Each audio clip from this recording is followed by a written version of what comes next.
Este retiro, que nos ha regalado el Señor, pues tiene lugar el día de San Pedro y San Pablo. Entonces yo creo que también el marco nos lo ha puesto el Señor, y quisiera también hablar un poco de los apóstoles, de los apóstoles, de Pedro y Pablo especialmente, pero de todos los apóstoles, y sobre todo de cómo fue la relación de Jesús con los apóstoles. Esos 3 años de vida pública de Jesús fueron una escuela apostólica, es una escuela apostólica, y la verdad es que es maravilloso ver el Evangelio desde esa clave de cómo Jesús educó a los apóstoles, y pues nosotros estamos incluidos en esa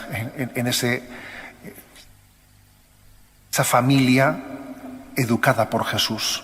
Tenemos esperanza, Si educó a los apóstoles, digo yo que nosotros también estaremos dentro de los que podemos ser educados por el Señor.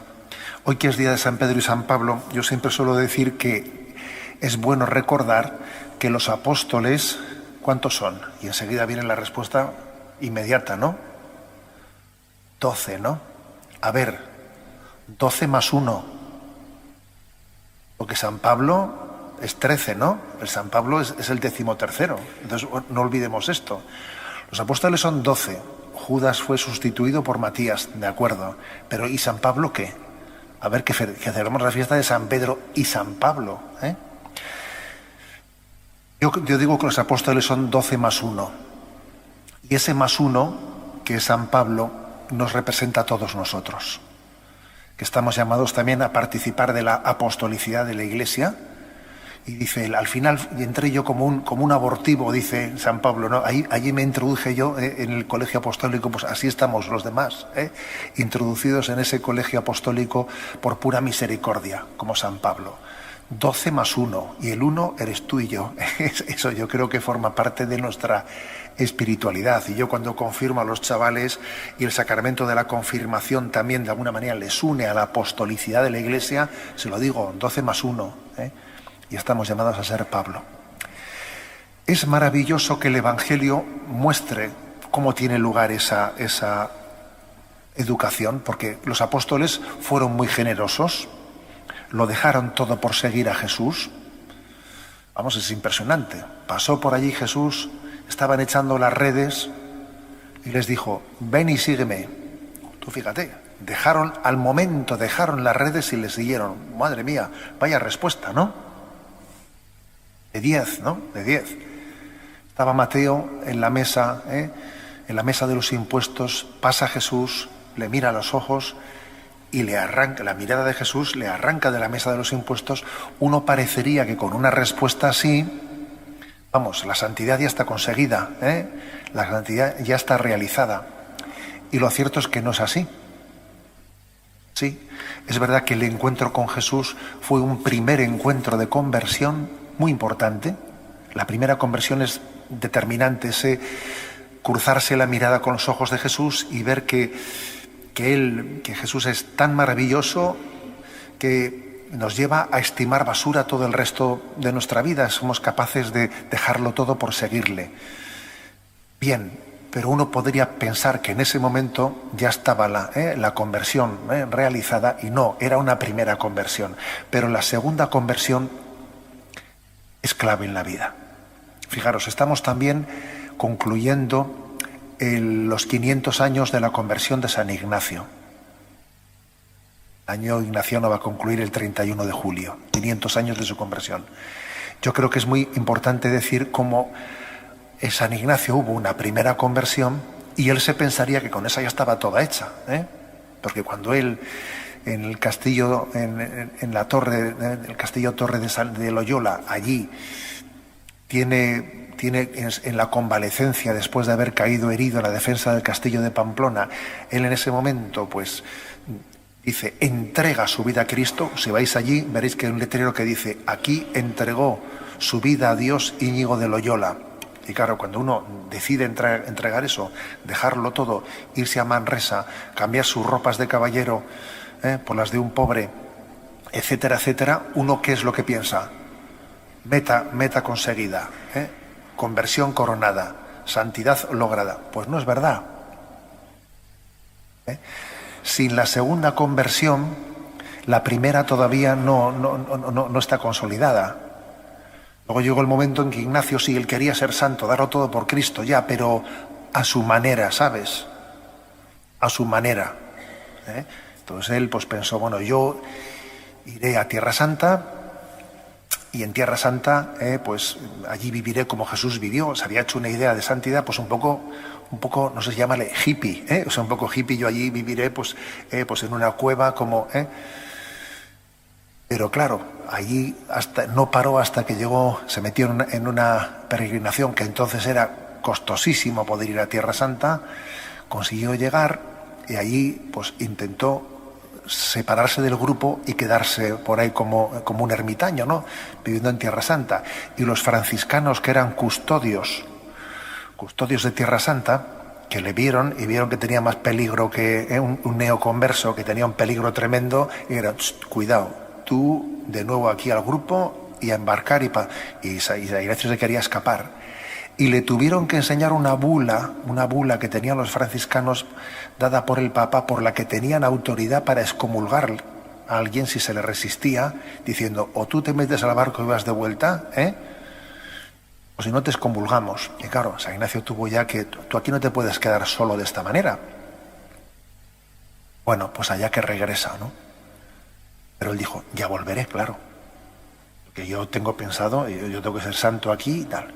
Entonces él se junta con los primeros compañeros de la compañía, y su sueño es ir con ellos a Tierra Santa. Junta a los primeros compañeros, entonces hacen un voto que es que van a juntar dinero suficiente para comprar desde Venecia los billetes de barco, el pasaje para poder ir a Tierra Santa. Entonces ya irán todos juntos, entonces ya se podrá. Y se les ocurrió poner en ese voto que hicieron de estar un año predicando y mendigando, se les ocurrió poner el voto de que en caso de que en un año no saliese ningún barco de Venecia para Jerusalén, bueno, entonces irían delante del Papa y se presentarían, ¿no?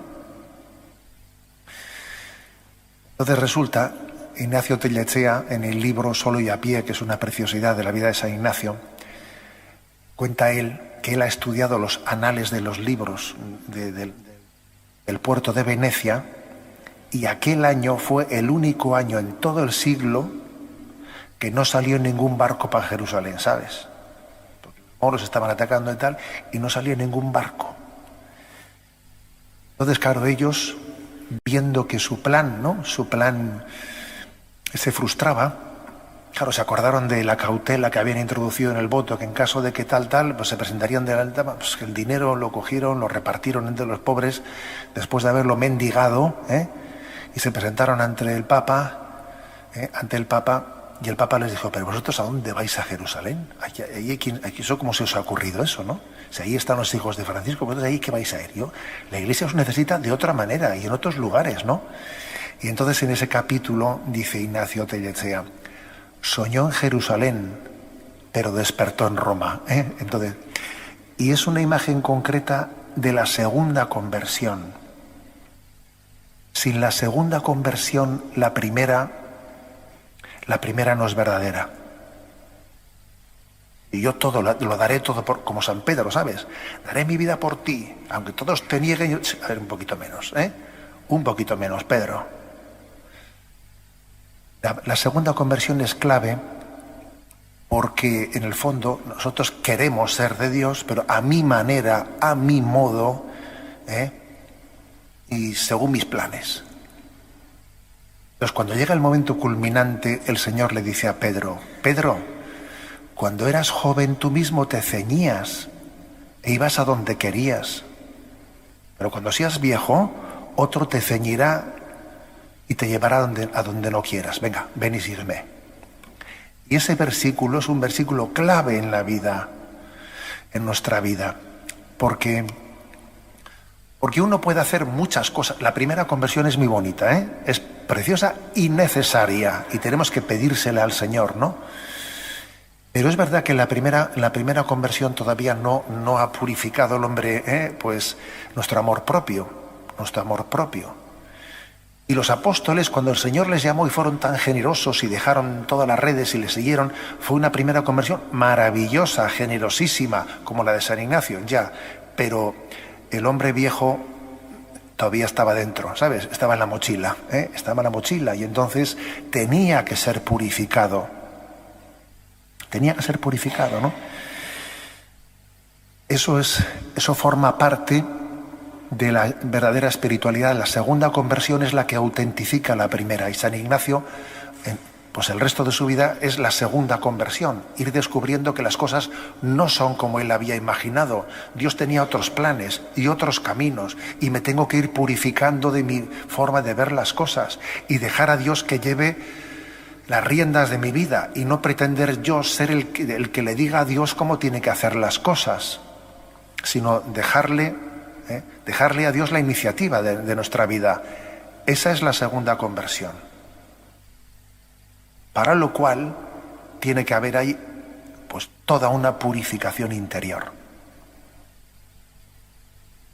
Entonces los evangelios son una historia, tienen una clave de la escuela apostólica en la cómo el Señor les lleva a ellos de la primera conversión a la segunda. Cuando digo segunda, la primera conversión a veces suele tener una fecha y un día muy concreto. Ignacio de Loyola está claro que fueron los 9 meses en los que estuvo convaleciente en la Casa Torre de San Ignacio. 9 meses que casi suenan a un embarazo, ¿sabes? Un embarazo de 9 meses que de ahí le dieron a luz. Ya, pero la segunda conversión dura mucho más tiempo. Aunque suele tener hitos, ¿no? Hitos claves determinantes, pero la segunda conversión es, en el fondo, es el resto de tu vida. Que está siempre un cristiano. Un apóstol es aquel que está siempre en clave de conversión, que sabe que su conversión no ha concluido. Hay de aquel que diga, sí, yo soy cristiano, yo ya me convertí. Bueno, no has entendido nada. Un cristiano es el que está en clave continua de conversión. Y los evangelios esto lo muestran, y es muy hermoso ver cómo lo muestran. Lo típico, mira, si los evangelios, permitidme un pequeño paréntesis, aunque me salgo un poquito, pero bueno, luego vuelvo.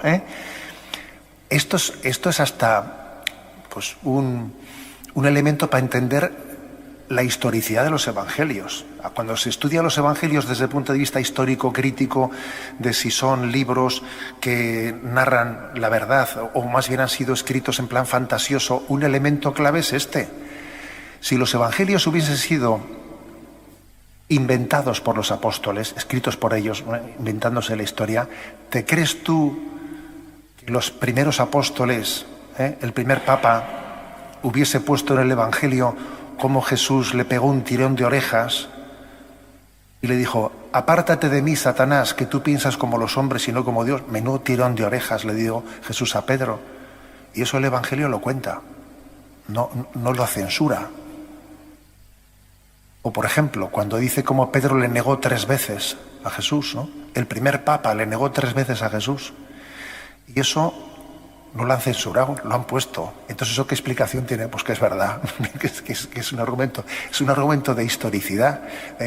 A eso se le llama el argumento de discontinuidad a la hora de estudiar pues, los argumentos sobre historicidad desde el punto de vista histórico-crítico. O sea, es imposible que alguien que está inventando una historia la invente de manera que él quede mal. Porque claro, si Pedro se inventa los evangelios, se los inventa quedando él como el perfecto. Pero él no. O sea, los evangelios están escritos sin tapar, sin ocultar todas las deficiencias y los pecados de los apóstoles. Y están escritos por ellos, lo cual quiere decir que solamente se explica pues, porque son verdad, ¿no? Entonces es muy hermoso ver cómo Jesús eligió a 12 apóstoles, los llevó a vivir con él, a estar con él, porque esta es la clave. ¿Cómo los educó? Estando con él. Porque la clave para ser educado es estar con Cristo. Estar con Cristo, si no, uno no puede ser educado. Pero entonces ellos, bueno, pues para nosotros son un ejemplo, son una esperanza, porque uno ve en ellos mucha generosidad, pero también ve pues, mucha fragilidad. O sea, ellos se llevaron al hombre pecador al noviciado. Es como si uno va al noviciado y se piensa que en el noviciado... Yo, por ejemplo, pues recuerdo pues, que cuando era un chavalito veía pues, un convento de carmelitas descalzas, ¿no? Y me pensaba pues, que un monasterio de monjas contemplativas, eso tiene que ser el cielo, ¿no? El cielo. O sea, unas monjas de clausura no pueden tener, vamos, ni un pecado semivenial, pues porque viviendo en esa entrega tan generosa. Pero no es así, claro que no es así, porque como pasa en el Evangelio con los apóstoles, la lucha de conversión dura toda la vida. Y esa lucha también acontece detrás de las rejas de un convento de clausura y detrás de una familia, en la vida de un obispo. Todos, en cada uno de nosotros está aconteciendo esa escuela apostólica, esa historia de conversión por concluir, ¿no? Y la Iglesia no lo oculta. A ver, el primer papa de los 12 apóstoles, uno fue traidor, que no es una proporción potente, ¿eh? A ver, otro encima, el primado le negó 3 veces, ¿eh? Otros se tiraban de los pelos a ver quién era el primero, ¿eh? Otro era un incrédulo, si no lo veo y no... O sea, a ver, si vamos haciendo el listado, el listado de la gente, pues el listado es bastante frágil. Y entonces uno le dice al Señor, ¿y tú no podías haber elegido un poco mejor? ¿No podías haber tenido un poco mejor ojo? ¿No te ha faltado ojo a la hora de elegir esto? Y entonces el Señor te dice, mira, yo no llamo a los capacitados, ¿no? Sino que capacito a los que llamo. Dios no ha llamado a los mejores. Él no llama a los capacitados, sino que capacita a los que llama. Y al mismo tiempo continúa esa historia de conversión entre los apóstoles. Un obispo tendría que, por la encomienda que se le ha dado, debería de ser santo, ¿no? Pues claro que debería de ser santo, pero os aseguro que está en proyecto, la cosa está en proyecto. Tú que eres un profesor y que se te han encomendado unos alumnos para educarles, deberías de ser santo, ¿no? Claro que deberías de ser santo, si no, a ver cómo vas a educar. Pero estás en proyecto, ¿no? Yo creo que sí. Y tú que eres padre y madre de familia, que Dios te ha dado el don de ser padre, tú deberías de ser santo, ¿no? La santidad de tus hijos va a depender de ti, ¿no? Porque además te voy a decir una cosa, si un cura no es santo, uno podrá cambiar de cura, pero de padre y madre no puede cambiar, que la cosa es más dura,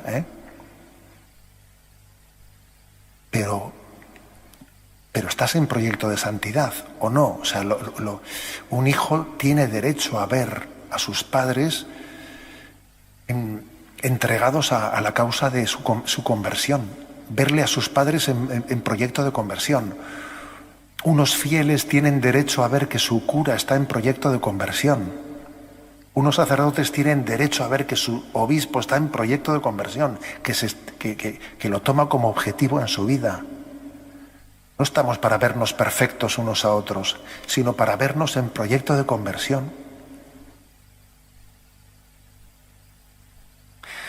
La Iglesia, fijaros, nunca ha creído en el puritanismo, nunca ha creído en eso. Incluso hubo una crisis en la historia de la Iglesia muy interesante de conocer, muy interesante y de mucha actualidad, que aconteció en los primeros siglos, cuando el cristianismo estaba siendo perseguido, en lo que se llama la crisis de los lapsis. Lapsis significa en latín los caídos. A veces cuando arreciaba la persecución hacia los cristianos, a veces ocurría en determinados lugares del imperio que había lugares en los que algunos, por salvar el pellejo, apostataban. Había también cristianos que preferían ser echados a los leones, daban su vida antes de apostatar de la fe, pero algunos por miedo apostataban. Y entre esos que apostataban había también algunos sacerdotes que veían que iban a morir y apostataban de su fe. Y cuando terminaba ese tiempo de persecución y volvía un poco la paz a la Iglesia, se producía, pues a ver, volvamos de nuevo, los que habían huido, los que habían vuelto, terminaba la persecución, entonces comenzaba con los que habían apostatado, que pedían de nuevo la entrada a la vida de la Iglesia, pues pedían perdón y volver a ser aceptados los que habían apostatado, ¿no? Y entonces la penitencia no era como ahora, que se decía, bueno, 3 Ave Marías, ¿no? A ver, entonces la penitencia era otra cosa. La penitencia que se ponía, era potente. Era de varios años de penitencia en la que uno se quedaba en la puerta sin entrar, haciendo oración, ayuno. O sea, la penitencia, eso era, hoy en día con lo de las 3 Ave Marías, ¿sabes? Lo hemos convertido en algo simbólico casi, pero la penitencia... Y se creó una crisis. La crisis fue, bueno, vale, les reincorporamos a los que apostataron, porque Dios es misericordioso. Pero los curas no van a volver de nuevo. Los que apostataron tendrán que ser fieles, ¿no? No van a volver a presidir la Eucaristía, ¿no? No van a volver a ser ellos los que perdonen los pecados, ¿no? Se creó un lío tremendo dentro de la Iglesia en la que algunos decían, no puede ser, o sea, nosotros necesitamos sacerdotes puros, que no hayan caído nunca. Y el Papa dijo, a ver, y Pedro no cayó y no fue una apóstata, y Jesús no le dijo, confirma a mis hermanos, y no confirmó que él era el primado de Pedro después de haber negado 3 veces. Claro, la Iglesia dijo, no, estos sacerdotes, cuando son sacerdotes, se han reconciliado con Cristo, hacen su penitencia ellos, porque yo cuando recibo un sacramento de ellos, no lo recibo porque ellos sean perfectos o puros o santos, sino porque son ministros de Cristo. Y no es su santidad la que a mí me alimenta, sino que es su ministerio, y yo puedo recibir el don de Cristo a través de alguien que es frágil como yo.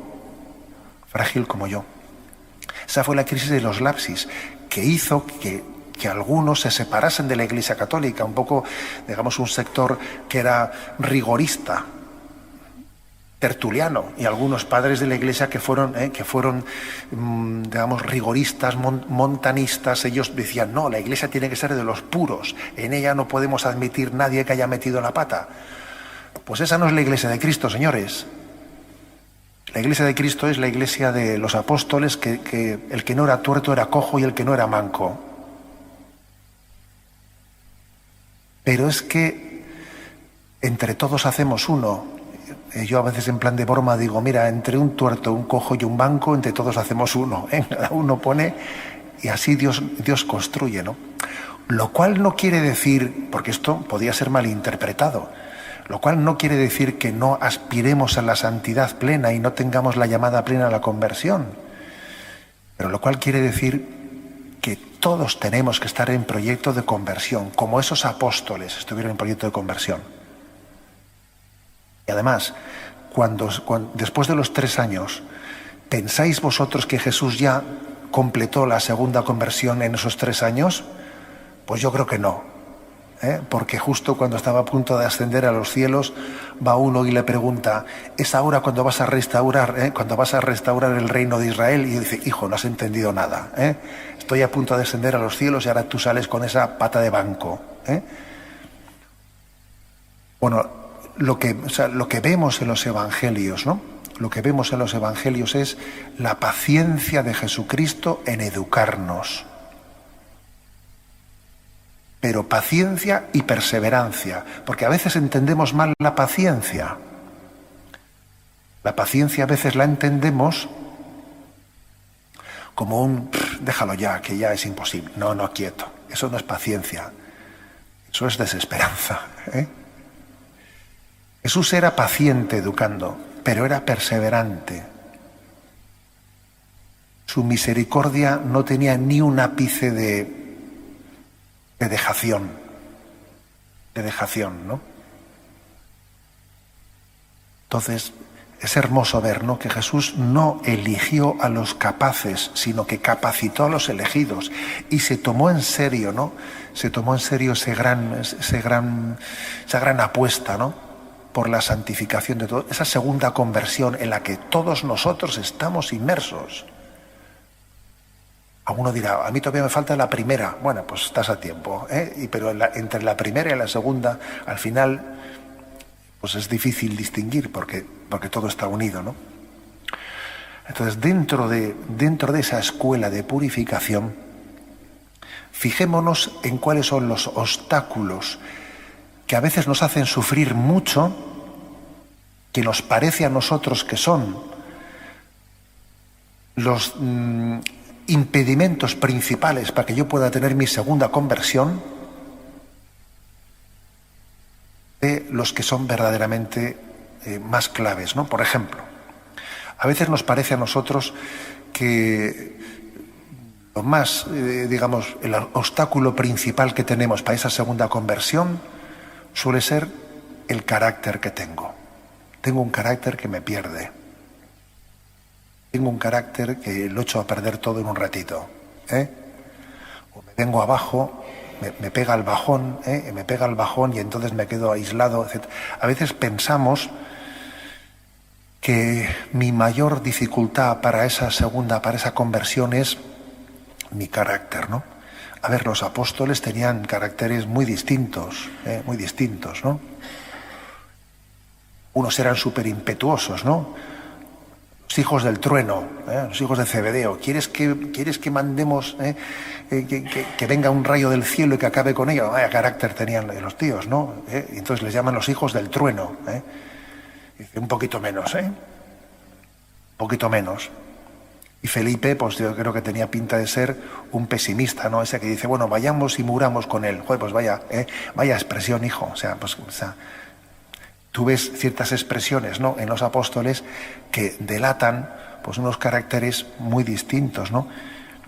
Pero no es eso, ¿no? El mayor problema. Dios a cada uno nos va santificando desde los condicionamientos de nuestro carácter. El que tiende a ser un poco pesimista, pues habrá que decirle, venga, un poquito más. El que es un presuntuoso, habrá que decirle un poquito menos. O sea, en la obra de Pemán, del Divino Impaciente, de la vida de Francisco Javier, hay un momento muy bonito en el que, claro, Francisco Javier tenía la ilusión, el sueño de ir a misiones, pero no se lo quería decir a San Ignacio, porque si se lo decía, eso había nacido de él y él quería que fuese voluntad de Dios y no iniciativa suya. Entonces Ignacio, que llega un momento que por las caramolas de la vida le pide a Javier, ¿irías tú a misiones? Y el otro, que estaba esperando escuchar eso, saltó allí diciendo, iré allí, daré mi vida por Cristo y derramaré hasta la última gota de mi sangre y ganaré todas las almas. Y le dice Ignacio, venga, un poquito menos, un poquito menos. Y el otro, que se dio cuenta de que había sido presuntuoso, pues dije, es verdad, porque soy un pecador, porque no valgo para nada, porque no sé qué. Y le dice Ignacio, un poquito más, un poquito más. Entonces, a ver, el carácter no va a ser un impedimento en nuestro camino hacia la santidad. Será algo con lo que debemos saber torear. Habrá que decir un poquito menos, o un poquito más. Has metido la pata, ¿verdad? Pues pide perdón. A ver, o sea, el carácter nos condicionará, pero no será lo que impida la santidad. ¿Puede haber santos depresivos? Claro que sí. Porque habrá personas que arrastren un carácter depresivo, pero que Dios les da el don de la santidad sabiendo torear su carácter depresivo, por ejemplo. ¿Habrá personas ansiosas santas? Claro que sí. El carácter lo que cambia es el escenario en el que tienes que llevar adelante tu proyecto de santidad. A ver, mi forma egoísta de ser. También uno ve los evangelios que los apóstoles eran egoístillas, egoístas. esas peleas de ver de qué discutíais por el camino y no se atreven a decírselo a Jesús porque por el camino discutían a ver quién era el primero entre ellos. Madre mía, pues un poco siente vergüenza ajena, ¿no? Y tú, que estáis con Jesús ahí en esa escuela apostólica, ¿no se os ha pegado mucho, no? ¿O qué? Claro que existe, ¿no? Nuestra tendencia egoísta, esa tendencia del yo, a pretender ser siempre el centro de las cosas. A ver, pues eso va a ser una batalla importante en nuestra vida, ¿no? Pero que os aseguro que no tenemos que escandalizarnos de ella, porque ese yo aflora, suelen decir que el yo suele aflorar más o menos hasta 15 minutos después de haber muerto, ¿sabes? Suele estar ahí siempre al acecho,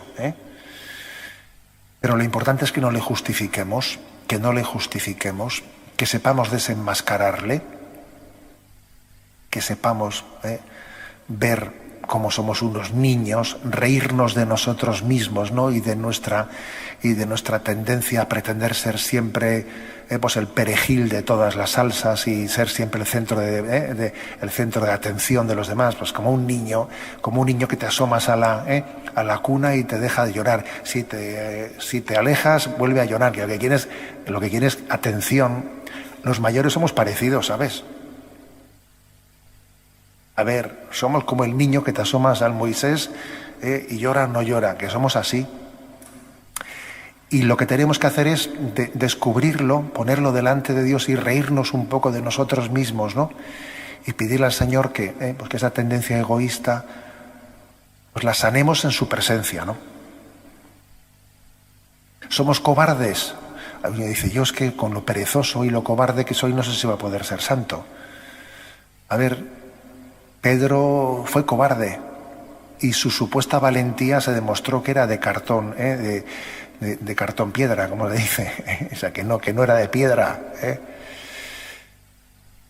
Y Jesús, cuando él se sentía muy fuerte y muy seguro de sí mismo, no le admitió su ofrecimiento. Daré mi vida por ti. Vale, ya te diré yo dentro de un rato. Y cuando no se sintió seguro de sí mismo, ¿tú me quieres? Dice, tú lo sabes todo. Yo ya no te digo nada, ¿sabes? Yo te quiero, pero tú sabrás. En ese momento le dijo, darás tu vida por mí. Y le profetizó su martirio. Luego, yo creo que nuestra conciencia de debilidad no es un obstáculo para Dios. No lo es. Más todavía,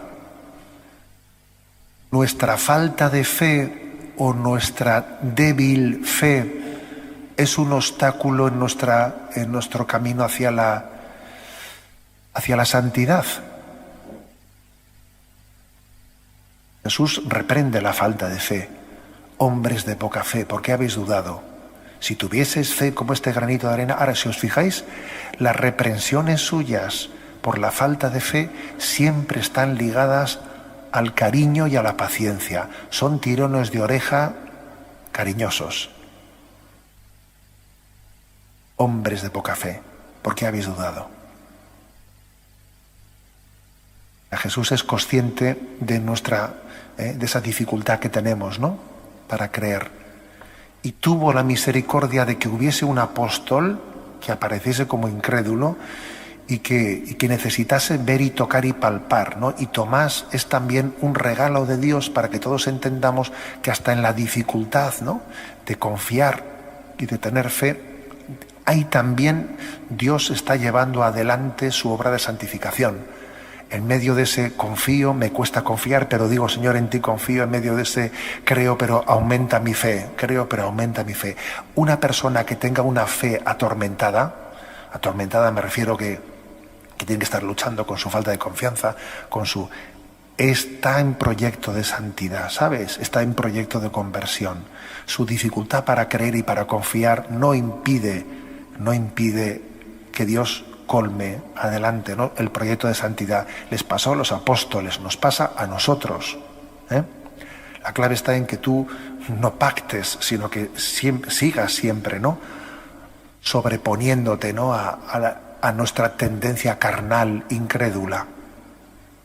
Entonces, Entonces, ¿cuál es la dificultad a la que le tenemos que temer y la que sería verdaderamente incompatible con la conversión, con la segunda conversión, con la santidad?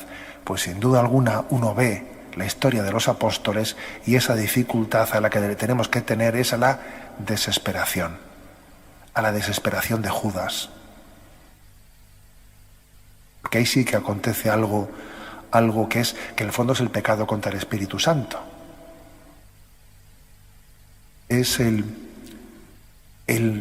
no, porque hay una diferencia muy clara en la reacción de Pedro después de haber negado y la reacción de Judas después de haberle traicionado. A ver, Pedro, después de haber traicionado, ¿a dónde va? Pues va con los suyos, pero Judas se aísla. Hay una obra de Peggy muy bonita, impresionante, ¿no?, en la que él cuenta que en Alemania de la posguerra, de la Segunda Guerra Mundial, él asistió en un Viernes Santo en un pueblo católico de la Baviera católica alemana a la representación de la Pasión que se hacía en el teatro del pueblo, ¿no? Y entonces en esa representación del pueblo había un momento en el que se escenificaba la desesperación de Judas. Judas traiciona a Jesús y él comienza delante, en un silencio inmenso, en todo el escenario lleno de todos los hijos de ese pueblo, comienza Judas a decir, ¿no?, ¿a dónde iré? ¿Y a dónde acudiré? Y tal, ¿no? Y empieza a escenificar su desesperación. Y cuenta Peggy que una niña que de esas inocentes que estaba allí asistiendo al teatro con su madre, con esa voz aguda que a veces se le escucha en todo, bien lejos, una niña le preguntó a su madre: mamá, ¿y por qué no va donde la Virgen? Le dijo, Claro, quedó allí una especie de conmoción, ¿no?, en aquel lugar. Es verdad, es decir, nuestro pecado insalvable ante el que no debemos de ceder es la desesperación. ¿Por qué no va donde la Virgen? ¿Por qué no fue Judas a donde la Virgen? ¿Qué le hubiese dicho María? ¿Te imaginas? Que hubiese ido ante la Virgen para decirle: he vendido a tu hijo. Menuda escena esa, Ahí nos hemos perdido una escena de la historia de la salvación que podría, claro que podría, haber sido salvado recurriendo a María, ¿no?, pidiendo su amparo maternal en ese momento, ¿no? Entonces yo creo que cuando uno ve el panorama de los evangelios, ve el panorama de los apóstoles, ve la debilidad de todos, comenzando por Pedro, por cierto, es decir, entonces se da cuenta de que el único obstáculo que nos puede impedir que Dios corone la obra de santidad en nosotros es la desesperación. Y nosotros acudimos, ¿no?, pues a María, a Santa María, para que renueve nuestra esperanza y para que, os voy a decir una cosa, que siempre tengamos esperanza en la santidad. Alguien me dice: a ver, yo soy santo. No, pero tengo esperanza. A ver, yo creo que esta debería de ser la respuesta de todos nosotros. ¿Tú eres santo? No, pero tengo esperanza. Tengo esperanza en que Dios coronará su obra, que Dios llevará adelante, ¿no?, esa purificación de mi mal carácter, de mi pereza, de mi sensualidad, de mi amor propio, de mi orgullo, que es que menuda batalla que tenemos aquí, ¿no? Dios coronará esa obra. El que comenzó en nosotros la obra buena, Él la llevará a término.